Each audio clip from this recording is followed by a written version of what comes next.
I was halfway through my morning coffee when a white van rolled up in front of my house. And, I mean right in front like they owned the place.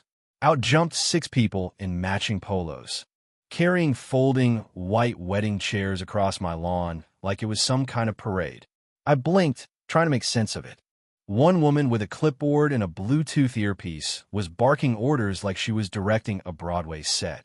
"Excuse me," I called out, setting my mug down. "I think you've got the wrong address." She barely looked at me. "Oak Ridge Estates community space, right? Matiwis wedding setup." "This isn't community space," I said, walking toward her. "This is my yard, my house, my property." She frowned, then flipped through her clipboard. "Karen told us this was approved event space." And sure enough, there across the street, in all her self-righteous glory, stood Karen Matthews, HOA vice president, waving cheerfully at me while directing a second crew unloading flowers. She acted like this was all perfectly normal.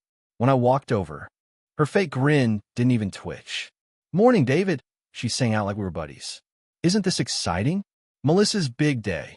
"Karen," I said flatly, "why are there people setting up wedding chairs on my lawn?" She didn't miss a beat. "As HOA vice president, I designated your lot for community use. It's in the bylaws, Section 12, Paragraph 4. That was the moment it hit me. This wasn't a misunderstanding. This was Karen pulling the HOA card again, wielding that handbook like it gave her divine right. I moved in 6 months ago, quiet cul-de-sac, beautiful view of the woods, and yeah, the HOA was a little rigid, but I figured it came with the territory. I never imagined I'd have to deal with someone like Karen, who treated every rule as her own personal playground. Week 1, she complained about the height of my grass, then the shade of my mailbox, then how long my trash can sat out, always with that syrupy voice and a thinly veiled threat underneath. But this was too far. "There is nothing in the bylaws that lets you use my yard for a wedding," I told her. "Tell them to pack up and leave." Her grin thinned. "David, Melissa's dreamed of a lakeside wedding since she was little. The HOA board voted. You should have gotten the notice." "Nope, didn't get one. Didn't agree to anything.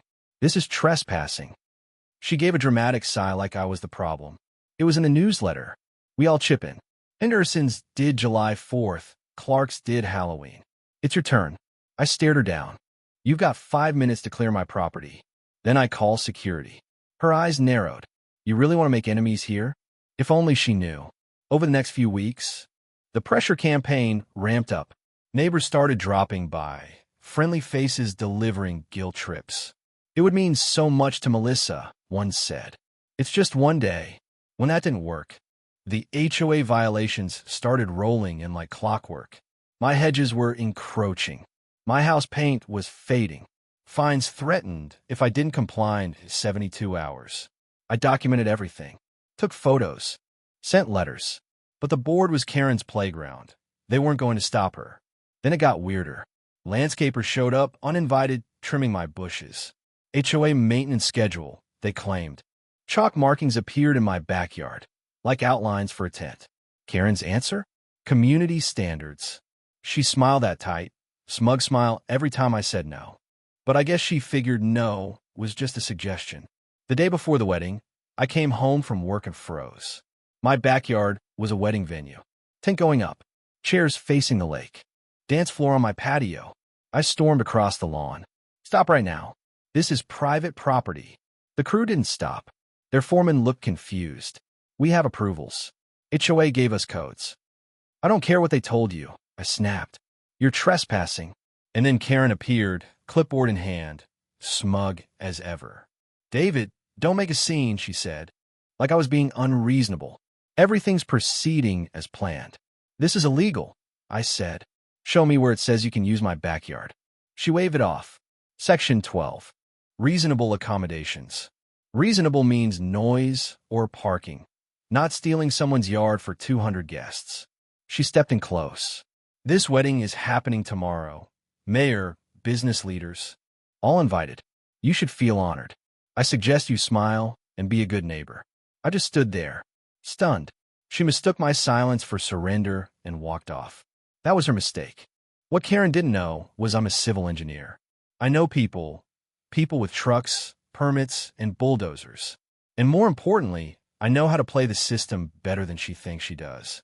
As soon as she left to meet the caterers, I made some calls. 2 hours later, my old college buddy Mike rolled up with his crew and equipment. He owed me big, and today I was cashing in. You sure? He asked.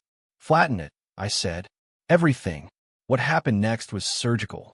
His guys respectfully removed the tent, the chairs, the floral arches, every single item, packed it all up, safe and intact, into their truck.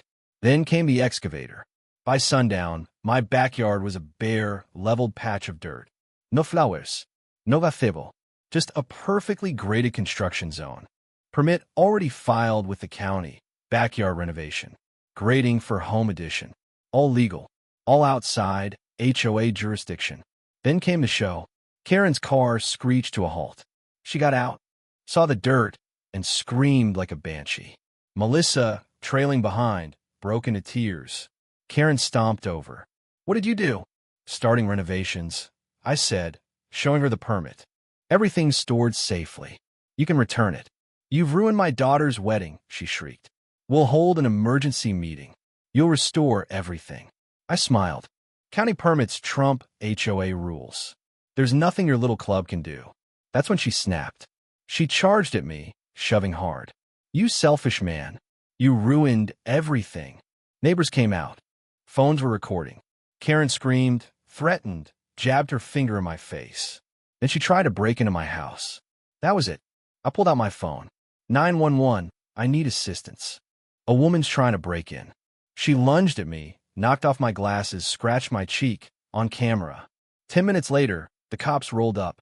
Karen was now hurling garden rocks at my windows. They separated us. I showed them my permits, the footage, my deed.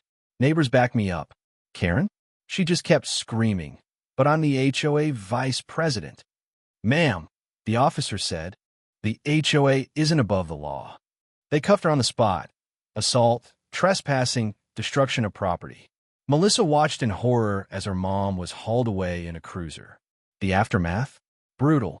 Karen was fined $5,000, slapped with 2 years probation, anger management classes, and a restraining order keeping her 100 feet from me and my house. The board voted unanimously to remove her. Turns out, once she fell, others came forward too. Everyone had a Karen story. Melissa's wedding? Relocated to the community center last minute. I heard it was nice, minus the mother of the bride, who spent the weekend in county lockup. Karen's reaction at the board meeting? Priceless. I've been on the board 15 years, she cried as security walked her out. You can't do this to me. Yeah, turns out they could. And they did. So what do you think? Was I right to fight back the way I did? Or should I have just let the wedding happen? Let's hear it. Where's the line between being a good neighbor and standing your ground when someone crosses it? Let me know what you would have done.